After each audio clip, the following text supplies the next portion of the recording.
You know, he plays Noble and then Cackler, and then he has a Pillar for another creature. But either way, Brian Kibler moves on to 2-0 with his Black-Green Ooze deck.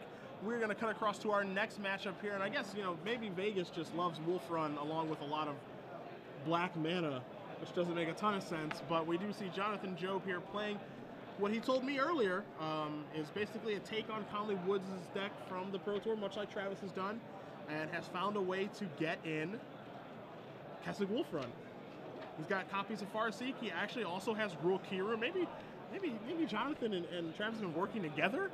I'm not quite sure. Yeah, I'd be surprised if they did, or maybe he just saw his stream and decided I like that deck. Very, very similar deck list here. On the other side, we have Gary Weigman, who's playing a typical blue-red-white flash deck. A little different from the one I believe we saw Vinny play because he has Thundermaw Hellkite main. And only 3 Augur Bolas, and he also has a 1 Aurelius Fury in the main deck.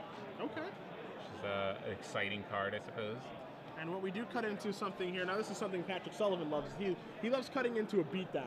Yeah. That's what he enjoys tonight. We're cutting into Jonathan Job with a Thragtusk, a Gristlebrand, and a Cryptgrasp on the board. So this feels like we're cutting into a beatdown here. And you know, we do apologize for the glare there on the left-hand side for Gary's, but to kind of balance out the glare, it's very dark. Yeah, the utter darkness as Grizzlebrand draws 7 cards. So Osip and I will do the best that we can to keep you guys informed on what those lands are in play, what Gary's board state looks like. The same goes for Jonathan in his hand. And we do see some cards being picked up here. It looks like there's a Supreme Verdict. Yeah. It looks like it's either a verdict, it's a blasphemous act. Yeah. Okay. So Gary swept the board, but you know, Jonathan was able to draw 7 off of Grizzlebrand, so still not the worst shape. And does he get a Thragtusk token? Or if he remembers, he gets a Thragtusk token. I would get a Thragtusk token. And there's a dice, which I believe represents a Thragtusk token. Or he just wants to play CeeLo. Ah, there. And there it is. So, looks like a pretty good shape for Jonathan, which is something he needs because he's down a game. Not sure how this matchup would play out, to be honest. You'd think that Gary, you know, being a control deck, and he's got Pillar of Flame, he's got cards like Searing Spear to deal with Cryptghast. So as long as he can deal with the Cryptghast, you'd expect them to be in decent shape. You know, Thragtusk is obviously a very annoying card, but after board, I don't think he even has any counter spells. Yeah, he doesn't. He just has all removal spells and like cards like Unsummon and Boros Charm. So he's definitely just sort of like a blue-red-white aggro deck. Okay. Less controlling and more aggro. Much more like Joe Larson's deck from the Pro Tour than Jerry's.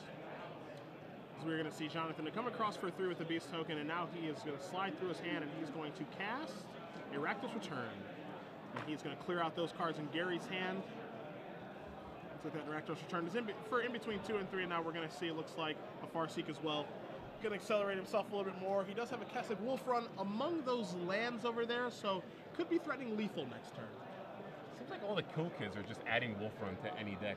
Hey, you know, Wolf Run is a very good card. We saw Melissa DeTore do it for her Bant deck, and now we see Travis Wu finding a way to get it into a mono black deck. You know, you do have to make, I would call, a sacrifice by having to play Gruul Kiru to do such a thing, but you can't deny the power of Kessig Wolf Run as a Magic card. One of the best, if not the best, non-basic land in the format. So wow, Snapcaster, that was fast. Oh, and Jonathan's at 4, so that's some more. That is clearly why he was so excited. All right, so at first I was like, oh, well, I guess he really wants to cast Sphinx Revelation. Yeah. But with Jonathan at 4 and a Boros Charm in the graveyard, that seems like a more optimal play. That's another good Magic card.